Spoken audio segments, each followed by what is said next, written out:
إذا الشمس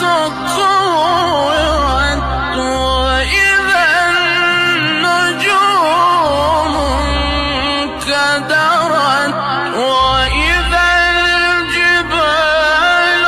سيرت وإذا العشار طلت وإذا الوحوش حشرت